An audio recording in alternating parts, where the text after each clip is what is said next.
அஸ்ஸலாமு அலைக்கும் வரஹ்மத்துல்லாஹி பரகாத்து.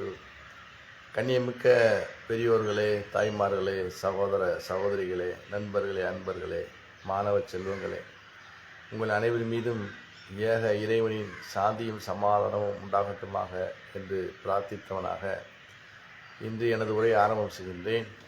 இன்று எனது உரையின் தலைப்பு இறைவன் ஒருவனே. நம்மை படைத்த இறைவன் ஒருவன்தான் அப்படிங்கக்கூடிய அந்த ஆதாரங்களை தொடர்ச்சியாக பார்த்து வருகிறோம். பரிசுத்த குர்ஆனில் 112வது அத்தியாயம் சூரத்துல் இஹ்லாஸ். இந்த சூரத்துல் இஹ்லாஸ்னு சொல்லக்கூடிய இந்த இறைவசனம் இறைவனுடைய அந்த இலக்கணங்களை தெளிவாக பறைசாற்றுகின்றது. இறைவன் ஒருவன்தான். அவன் எந்த தேவைகளும் இல்லாதவன். அவன் யாரையும் பெறவும் இல்லை, யாராலும் பெறப்பட்டவனும் இல்லை, அவனுக்கு நிகராக யாரும் இல்லை அப்படிங்கக்கூடிய அந்த வசனம் இருக்குதே, நம்மை படைத்த இறைவனை தெளிவாக மனித குலத்துக்கு அறிமுகப்படுத்துகின்றது.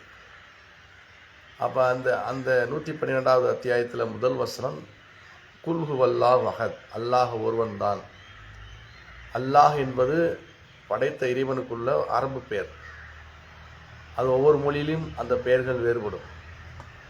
அப்படிப்பட்ட அந்த இறைவன் ஒருவன்தான் அப்படிங்கக்கூடிய அந்த ஆதாரங்கள் பரிசுத்த குர்ஆனில் முழுக்க இறைவன் அந்த அந்த கொள்கையின் அடிப்படையில் தான் அந்த குர்ஆன் வசனங்கள் முழுக்க இடம்பெற்றிருக்கின்றது.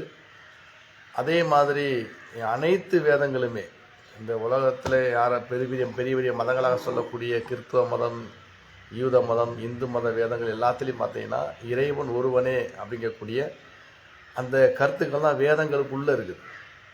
அந்த இறைவன் ஒருவன்தான் அப்படிங்கக்கூடிய அந்த விஷயத்தையும் அந்த இறைவனை யாரும் பார்க்கலை அப்படிங்கக்கூடிய விஷயத்தையும் போன பதிவில் பார்த்தோம். அந்த இறைவனை யாரும் கண்கொண்டு பார்க்க முடியாது. இறைவனை பார்க்கக்கூடிய அந்த திராணி மனித மாமிச கண்களுக்கு கிடையாது. அவ்வளவு பெரிய பிரகாசமும் அவ்வளவு பெரிய அதாவது ஒளியாக இருக்கக்கூடிய இறைவன். அப்படிப்பட்ட அந்த இறைவனை பற்றி நபிகள் நாயகம் ஸல்லல்லாஹு அலைஹி வஸல்லம் சொல்லும்போது அவன் ஒளிமயமானவன், ஒளித்திரையால் அவன் சூழப்பட்டிருக்கிறான்னு சொல்லி நபி ஸல்லல்லாஹு அலைஹி வஸல்லம் சொன்னாங்க. மெஹராஜ் போகும்போது அல்லாஹ்வை பார்த்த விஷயத்தை போன பதிவில் பார்த்தோம். அப்போ அல்லாஹ்வை யாரும் பார்க்கலை. அவன் எப்படிப்பட்டவன், என்ன உருவத்தில் இருக்கிறான், யாரும் என்ன செய்ய முடியாது, தன் சொந்த கற்பனையில் அவனை கொண்டு வர முடியாது.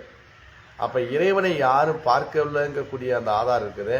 அது குர்ஆன் முழுக்க நமக்கு தெளிவாக சான்றுகள் இருக்குது. அதே மாதிரி கிறிஸ்துவ வேதங்கள் சொல்லக்கூடிய அந்த பழைய ஏற்பாடு புதிய ஏற்பாடுலையும் பார்த்தீங்கன்னா கடவுளை யாரும் பார்க்கலைங்கக்கூடிய அதுக்கு தான் அதில் நிறைய சான்றுகள் இருக்குது. அந்த மோசே தீர்க்கதரிசி அந்த இறைவனை பார்க்க ஆசைப்படுறாங்க. என்னை நீ காண மாட்டாய், என் சமூகத்தை கண்டு உயிரோடு இருக்க முடியாதுங்கிற கருத்துப்பட பழைய ஏற்பாட்டில் யாத்திராகமத்தில் உள்ள அந்த வசனத்தை முந்தைய பதிவில் பார்த்தோம். இந்த பதிவில் அதே மாதிரி கிறிஸ்துவ வேதங்கள் சொல்லக்கூடிய அந்த புதிய ஏற்பாட்டில் கடவுளை யாரும் பார்க்கவே இல்லை அப்படிங்கக்கூடிய தெளிவான ஆதாரங்கள் அவங்க வேதத்துக்குள்ளே இருக்குது.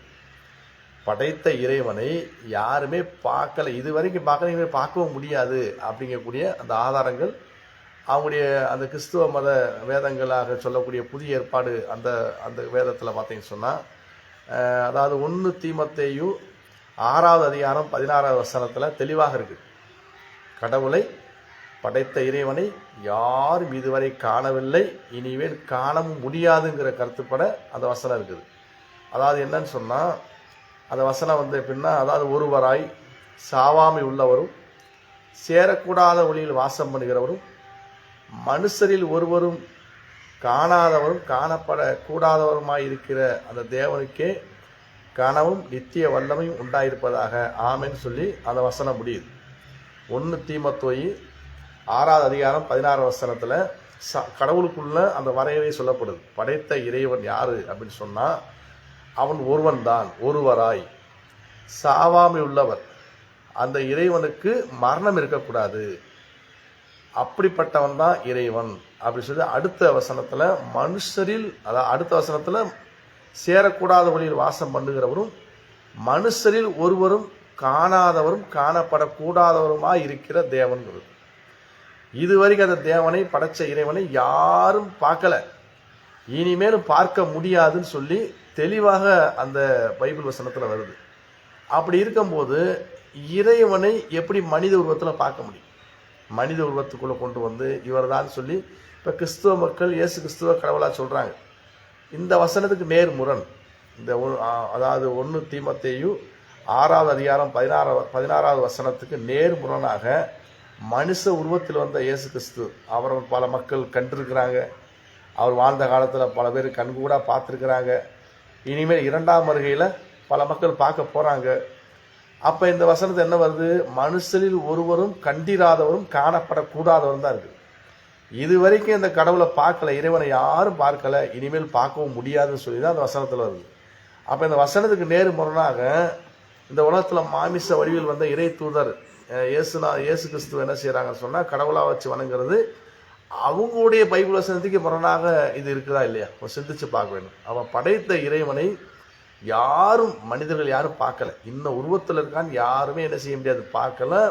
சொந்த கற்பனையில கூட மனிதன் இறைவனை வந்து வடிவத்துக்குள்ள கொண்டு வர முடியாது, மனசு கூட நினைக்க முடியாது. அப்படிப்பட்ட ஒரு பிரம்மாண்டமான ஆற்றலை தான் படைத்த இறைவன் என்பது. அப்போ இந்த வசனத்தில் வந்து மனுஷனை யாரும் பார்க்கறது வருது. அடுத்து 1 தீமோத்தேயு 1வது அதிகாரம் 17வது வசனத்தில் என்ன வருதா? தேவனை பற்றியான தெளிவான வரையறை வந்து அந்த புதிய ஏற்பாட்டில் வருது. அதாவது நித்தியமும் அழிவில்லாமையும் அதர்சனம் உள்ள ராஜனுமாய் தாம் ஒருவரை ஞானமுள்ள தேவனுமாய் இருக்கிற அவருக்கே கனமும் மகிமும் உண்டாவதாக சொல்லி இந்த வசனம் வருது. அதாவது நித்தியமும் அழிவில்லாமையும் அதரிசனமுள்ள ராஜனுமாய் இருக்கிற ஒருவனே ஞானமுள்ள தேவனுமாய் இருக்கிறான்னு சொல்லி இந்த வசனத்தில் வருது. அப்போ 1 தீமோத்தேயு 1:17 அதாவது வந்து கடவுள் வந்து அதரிசனம் உள்ளவர். தரிசனம் சொன்னால் எல்லாரும் பார்க்கக்கூடிய நிலையில் உள்ளவர். அதரிசனம்னா மறைவானவர், யாரும் பார்க்க முடியாது. அப்போ நித்தியமும் அழிவில்லாமையும் அதரிசனம் உள்ள ராஜன் அப்படி இருக்கிற தேவனை பற்றி 1 தீமோத்தேயு 1:17 வருது. அப்போ கடவுள் இறைவனை வந்து யாரும் பார்க்க முடியாது, அதரிசனமானவர் சொல்லி பைபிளில் புதிய ஏற்பாட்டில் 1 தீமோத்தேயு 1:17 வரக்கூடிய வசனம் வருது. அப்போ இப்போ இயேசு கிறிஸ்துவ வந்து கடவுளாக நம்பக்கூடிய அந்த கிறிஸ்துவ மக்கள் இந்த வசனத்துக்கு நேர் முரணாகத்தான் நடக்கிறாங்க. அவர் தரிசனம் உள்ளவர். இயேசு கிறிஸ்து பல மக்களுடைய கண்களுக்கு தரிசனமாக இருக்கிறாரு, பல மக்கள் பார்த்துருக்குறாங்க. அதே மாதிரி இனிமேல் 2ஆம் வருகையிலையும் பார்க்க போகிறதாக அவங்க நம்புகிறாங்க, நம்மளும் நம்புகிறோம். அப்படி மனித உருவத்தில் மனிதனாக இந்த உலகத்தில் பிறந்து வந்து மக்களுக்கு இறை செய்தியை சொன்ன இயேசு கிறிஸ்துவ வந்து கடவுளாக இறைவனாக நம்புவது இந்த வசனத்துக்கு நேர் முரணானது. கடவுளை யாரும் பார்க்க முடியாதுங்கிற வசனத்துக்கு நேர் முரணாக நம்பிக்கொண்டிருக்காங்க. அதே மாதிரி இந்து மத வேதங்களையும் பார்த்தோன்னா கடவுளை பார்க்க முடியாதுன்னு இந்து மத வேதங்கள் இருக்குது. இந்து மத வேதத்தில் வந்து அதாவது யஜுர் வேதத்தில் 12 உபநிஷதங்கள் இருக்குது. அதில் ஒரு உபநிஷம் தான் ஸ்வேத உபநிஷம் சொல்லக்கூடிய ஒரு உபநிஷம். அதில் 4வது அத்தியாயத்தில் 20வது ஸ்லோகத்தில் வருது. என்ன வருதுன்னு சொன்னால், நான் சம்ஸ்தே திஸ்கதி ரூபம் அஸ்யானா சக்சுசா எஸ்டி ஜஸ் கனயினம். அதாவது வந்து கடவுளை யாரும் இதுவரை பார்க்கவில்லை, அவனை யாராலும் பார்க்க முடியாது, அவன் தோற்றத்தை யாரும் பார்க்கலன்னு இந்து மத வேதங்களில் ஸ்வேதார் உபநிஷம் சொல்லக்கூடிய அந்த உபநிஷத்தில் 4வது அதிகாரத்தில் 20வது ஸ்லோகம் வந்து கடவுளுடைய தோற்றத்தை யாரும் பார்க்கலேருந்து வருது. அப்போ இந்த வேதங்கள் முழுக்க என்ன சொன்னால் கடவுளை யாரும் பார்க்கலேருந்து வருது. இப்போ பார்க்காத கடவுளுக்கு எதுக்கு உருவம்? பார்க்காத ஒரு கடவுளுக்கு இன்னும் உருவத்தில் இருக்கான்னு எப்படி கொடுக்க முடியும்? அவனுக்கு நிகராக ஒன்று இறைவன் படைக்கலையே, அவன் நிகராக எதுவுமே கிடையாது. அப்போ எதை கொண்டு போய் அவனோட இணைச்சி உருவம் கற்பிக்க முடியும்?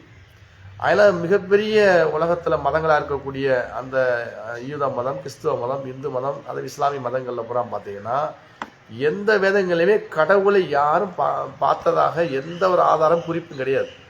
அப்போ பார்க்காத இறைவனுக்கு எந்த விதத்திலே நம்ம சிலையாகவோ ஓவியமாகவோ உலகத்தில் மனித வடிவிலேயோ ஒருபோதும் சொல்வது மிகப்பெரிய தவறு, மிகப்பெரிய பாவம், மிகப்பெரிய குற்றமாகிவிடும். அதை இஸ்லாம் வந்து தெளிவாக சொல்லுது.